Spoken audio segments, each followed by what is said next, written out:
नमस्ते और दी एक्सप्लेनर में आपका स्वागत है। आपने ये ज़रूर फेस किया होगा, वो स्प्रेडशीट जिसमें नाम गलत सलत लिखे हैं या वो फोल्डर जिसमें ज़रूरी फाइल कभी मिलती ही नहीं। इसी को कहते हैं मेसी डेटा। तो आज हम एक रिसर्च पेपर को खोलकर देखेंगे कि क्या एआई और ख़ास करके लार्ज लैंग्वेज मॉडल्स हमारे इस डिजिटल कचरे को आखिर साफ कर पाएंगे। चलिए शुरू करते हैं। लेकिन आगे बढ़ने से पहले एक बेसिक सा सवाल। आखिर हमारा डेटा हमेशा इतना बिखरा हुआ क्यों रहता है? देखिए, चाहे आप एक बड़ी कंपनी में हो या बस अपनी पर्सनल फाइल्स मैनेज कर रहे हो, ये प्रॉब्लम तो सबकी है ना? तो मेस के पीछे आखिर है क्या? ये रिसर्च पेपर कहता है कि इसके 3 बड़े कारण हैं। पहला है कंसिस्टेंसी एंड क्वालिटी। जरा सोचिए, एक ही नाम को 10 अलग-अलग तरीकों से लिख दिया गया है। फिर आता है आइसोलेशन एंड इंटीग्रेशन, मतलब आपका सेल्स का डेटा मार्केटिंग के डेटा से बात ही नहीं कर पा रहा, दोनों अलग-अलग दुनिया में है। और तीसरा सेमांटिक एंड कॉन्टेक्स्ट। आपके पास नंबर्स तो हैं, ढेर सारे नंबर्स, लेकिन उनका मतलब क्या है, उनका कॉन्टेक्स्ट क्या है, ये किसी को नहीं पता। बस इन्हीं तीनों से मिलकर बनता है हमारा ये डेटा का मेस। तो सवाल ये है कि इस मेसी डेटा की प्रॉब्लम का सोल्यूशन क्या है? पेपर कहता है जवाब है एक असली गेम चेंजर। और यहीं पर एंट्री होती है हमारे हीरो की, लार्ज लैंग्वेज मॉडल्स यानी एलएलएम्स। ये डेटा को साफ करने के पूरे खेल को ही पलट रहे हैं। तो आखिर बदलाव क्या आया है? आप स्लाइड पर देख सकते हैं, दी ओल्ड वे, मतलब हर छोटी मोटी चीज़ के लिए लंबा चौड़ा कॉम्प्लेक्स कोड लिखना। लेकिन अब द न्यू वे बिल्कुल अलग है। अब आपको कोड नहीं लिखना, बस सिंपल प्लेन लैंग्वेज में इंस्ट्रक्शंस देनी है। ये मॉडल आपके कॉन्टेक्स्ट को समझता है और एजेंटिक वर्कफ्लोज बनाता है। आसान भाषा में कहें तो ये एक स्मार्ट असिस्टेंट की तरह खुद ही काम को समझकर उसे पूरा कर लेता है। और इसका सबसे बड़ा फायदा क्या है? यही कि अब डेटा से डील करने के लिए आपको कोई एक्सपर्ट प्रोग्रामर होने की ज़रूरत नहीं। आप बस प्लेन लैंग्वेज में बोल सकते हैं, हे सारी डेट्स को इस एक फॉर्मेट में चेंज कर दो, और बस एलएलएम आपके लिए ये काम कर देगा। कितना आसान है ना? तो चलिए अब देखते हैं कि ये क्लीनअप क्रू मतलब एलएलएम्स आखिर काम करते कैसे हैं।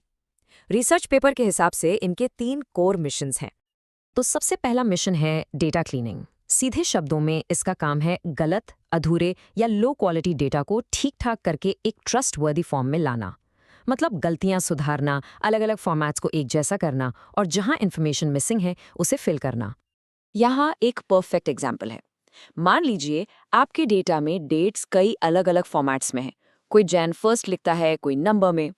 एलएलएम इस पूरे क्योस को समझता है और उन सबको एक स्टैंडर्ड फॉर्मेट में कन्वर्ट कर देता है, और ये सब ऑटोमेटिकली। अब आते हैं दूसरे मिशन पर, डेटा इंटीग्रेशन। इसका सीधा सा मकसद है अलग अलग सोर्सेज से डेटा को इकट्ठा करना, उन्हें आपस में जोड़ना और एक सिंगल यूनिफाइड व्यू बनाना, ताकि आपको पूरी पिक्चर एक ही जगह दिखे। इसका भी एक कमाल का एग्जाम्पल है। सोचिए, एक डेटाबेस में लिखा है iPhone 13 और दूसरे में Apple iPhone 13। पुराने सिस्टम इसमें कंफ्यूज हो जाते, लेकिन एक एलएलएम फौरन समझ जाता है कि अरे ये तो दोनों एक ही चीज़ है। वो आपस में इन डॉट्स को कनेक्ट कर लेता है। और अब आते हैं तीसरे और शायद सबसे पावरफुल मिशन पर, डेटा एनरिचमेंट। देखिए, ये सिर्फ डेटा साफ करने से कहीं आगे की बात है। यहाँ एलएलएम आपके डेटा में एक नई वैल्यू ऐड करता है, ऐसा कॉन्टेक्स्ट, ऐसी जानकारी जोड़ता है जो पहले वहाँ थी ही नहीं। और इससे होता क्या है? आप बेहतर डिसीजंस ले पाते हैं। जरा इस डायग्राम को देखिए। यहाँ एलएलएम रॉ डेटा को एनालाइज करके एक सिमेंटिक प्रोफाइल बना रहा है। अब इसका क्या मतलब हुआ?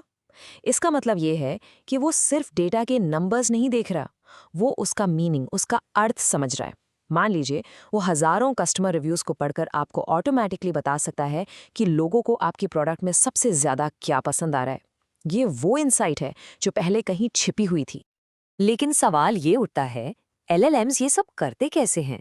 चलिए एक झलक देखते हैं कि सिंपल प्रॉम्प्ट्स से लेकर इंटेलिजेंट एजेंट्स तक ये काम कैसे होता है। तो ये काम मोटे तौर पर 2 तरीकों से होता है। लेफ्ट में आप देख रहे हैं सिंपल प्रॉम्प्टिंग, बहुत स्ट्रेट फॉरवर्ड है।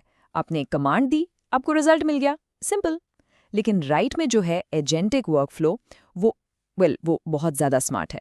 यहाँ एक मैनेजर एजेंट होता है जो बड़े काम को समझता है, फिर वो उसे छोटे छोटे टास्क्स में तोड़कर अलग अलग स्पेशलिस्ट एजेंट्स को दे देता है, बिल्कुल एक रियल लाइफ टीम की तरह। और ये अप्रोच कॉम्प्लेक्स प्रॉब्लम्स को सॉल्व करने के लिए एब्सोल्युटली ज़रूरी है। अच्छा, ये सब सुनने में तो बहुत अच्छा लगता है, लेकिन क्या ये टेक्नोलॉजी परफेक्ट है? बिल्कुल नहीं। चलिए एक रियलिटी चेक करते हैं और इसके चैलेंजेस और लिमिटेशंस को भी समझते हैं।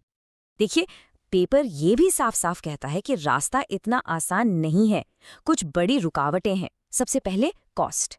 इन मॉडल्स को रन करना बहुत बहुत महंगा है।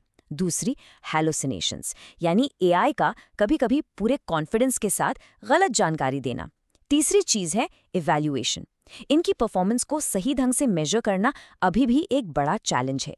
और आखिर में मेंटेनेंस। ये जो स्मार्ट सिस्टम्स हैं, इन्हें मेंटेन करना भी अपने आप में एक मुश्किल काम है। लेकिन इन सारी चैलेंजेस के बावजूद पेपर का कंक्लूजन बहुत ही पावरफुल है। ऑथर्स कहते हैं LLM enhanced methods are rapidly becoming a transformative and potentially dominant paradigm। आसान शब्दों में इसका मतलब ये है कि ये लोग कह रहे हैं कि ये सिर्फ कोई नया टूल नहीं है, ये डेटा के साथ काम करने का पूरा तरीका बदलने जा रहा है और शायद बहुत जल्द ये सबसे इम्पॉर्टेंट तरीका बन जाएगा। तो फिर हम ये नापते कैसे हैं कि कोई LLM अच्छा काम कर रहा है या नहीं? इसके लिए रिसर्चर्स कुछ मैट्रिक्स यूज करते हैं। एक्यूरेसी तो आप जानते ही हैं, कितने प्रिडिक्शंस सही निकले, लेकिन प्रिसिजन और रिकॉल थोड़े से ट्रिकी हैं। तो चलिए एक एग्जाम्पल से समझते हैं। मान लीजिए आप समंदर में सिर्फ सोने के सिक्के ढूंढ रहे हैं। प्रिसिजन का मतलब है कि आपने जितनी चीजें उठाईं उनमें से कितनी सच में सोने के सिक्के थे। हाई प्रिसिजन मतलब आप कचरा नहीं उठा रहे हैं। वहीं रिकॉल का मतलब है कि समंदर में जितने भी सोने के सिक्के थे उनमें से आप कितने ढूंढ पाए। और एक अच्छे सिस्टम के लिए इन दोनों के बीच एक बैलेंस होना बहुत जरूरी है। तो इस सब के बाद आखिर में एक सवाल आपके लिए। अगर ये LLMs हमारी डिजिटल डेटा के मेस को साफ कर सकते हैं, तो ज़रा सोचिए हमारी असली दुनिया के कौन से और बिखरे हुए सिस्टम्स हैं, जैसे शहरों का ट्रैफिक, हेल्थ केयर रिकॉर्ड्स या फिर सप्लाई चेन्स, जिन्हें ये टेक्नोलॉजी बेहतर तरीके से ऑर्गेनाइज कर सकती है। इस पर सोचना ज़रूर बनता है।